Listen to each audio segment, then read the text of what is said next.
Bonjour à chacun et chacune. Acte 12, verset 11. Revenu à lui-même, Pierre dit : « Maintenant je sais vraiment que le Seigneur a envoyé son ange et qu'il m'a délivré du pouvoir d'Hérode et de tout ce que le peuple juif attendait. » Et je lis la toute dernière partie du verset 16. Verset 17, pardon, Pierre entre est là au milieu des siens, au milieu de l'église, et dira : « Annoncez-le à Jacques et aux frères. » Et puis il sortit, s'en alla dans un autre endroit. Hier, nous pouvions nous poser la question, nous questionner sur cette différence de traitement entre Pierre et Jacques. L'un meurt, Jacques, l'autre est libéré, Pierre. Et libéré de quelle manière? Miraculeusement. Et aujourd'hui, une autre question pourrait peut-être nous aider à tirer des leçons fructueuses. Pourquoi libérer Pierre, avec un tel luxe d'intervention divine, si je puis dire, pour finalement le faire quitter Jérusalem, lui faire quitter Jérusalem? Vous avez vu, à la fin du verset 17, il s'en alla dans un autre endroit. En fait, cette sortie de Pierre du devant de la scène est aussi marquée et remarquable dans le livre des Actes. Vous ne verrez plus apparaître Pierre que dans Acte 15, lors du fameux concile de Jérusalem, où il va être question d'une grande question, il va être question d'un grand débat qui va orienter tout l'avenir de l'évangélisation chez les non-juifs. Et là, on voit Pierre intervenir, mais c'est la dernière fois. Pierre, on pourrait dire, quitte le devant de la scène dans le livre des Actes et va laisser la place à Saul de Tarse, autrement dit l'apôtre Paul. Alors, Seigneur, pourquoi libérer ton serviteur? Pour le faire finalement quitter la scène, pour mettre son ministère quelque part entre parenthèses. Vous vous rappelez quand Pierre a été libéré dans Acte 5 déjà, en fait, on le voit prêcher dans le temple.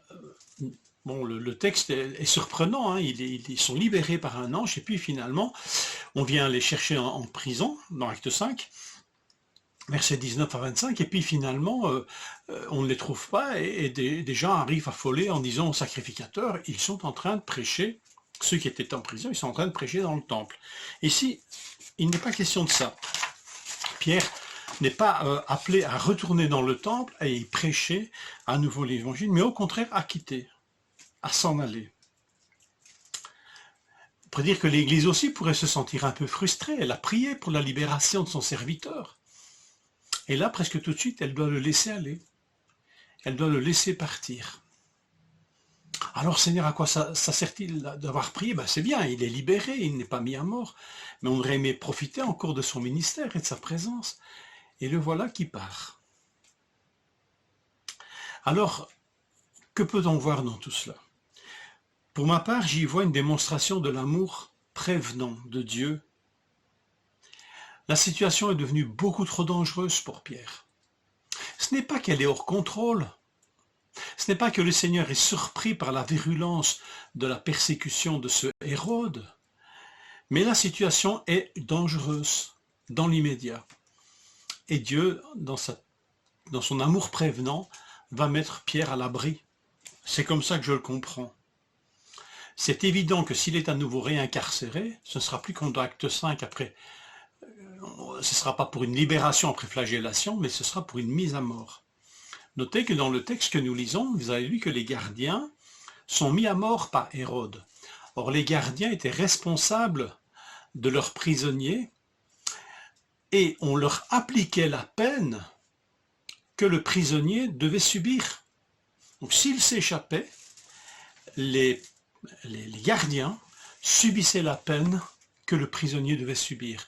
Et s'ils sont mis à mort, c'est que manifestement, la peine que l'on comptait infliger à Pierre était l'exécution capitale. Grand danger, le Seigneur met Pierre à l'abri.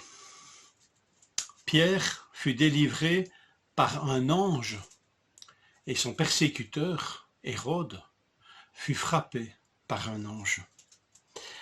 Dieu déjà avait mis son fils bien-aimé à l'abri. Vous vous rappelez, quand le grand-père du Hérode ici, le fameux Hérode le Grand, a voulu l'assassiner, assassiner tous les enfants, vous vous rappelez? Dieu mit son fils à l'abri en Égypte, jusqu'à ce qu'Hérode meure. Et puis il revint. Il a mis son fils à l'abri. Et le Seigneur use la même sollicitude envers son serviteur, Pierre. Ne pourrait-on pas y tirer aussi un puissant encouragement pour nous? Ce que le Seigneur fait pour son fils et a fait pour son fils durant son ministère, il le fait à l'égard de chacun de ses enfants aussi, y compris cette mise à l'abri, cette sollicitude de Dieu, d'un Dieu personnel qui connaît toutes choses que nous traversons. Quand le danger est trop grand, Dieu sait mettre ses enfants à l'abri. Dieu connaît les besoins de ses enfants, mais il connaît aussi la folie meurtrière des persécuteurs. 4 pensées pour nous encourager en récapitulant un peu ce chapitre 12. Si nous mourons dans la fidélité au Seigneur, Dieu nous accueille. Jacques nous le rappelle. Si nous sommes emprisonnés, Dieu libère, comme il a libéré Pierre. Si nous sommes en danger, Dieu nous met à l'abri et s'occupe du danger. Que nous puissions être encouragés par ces quelques pensées. Que le Seigneur vous bénisse pendant cette journée.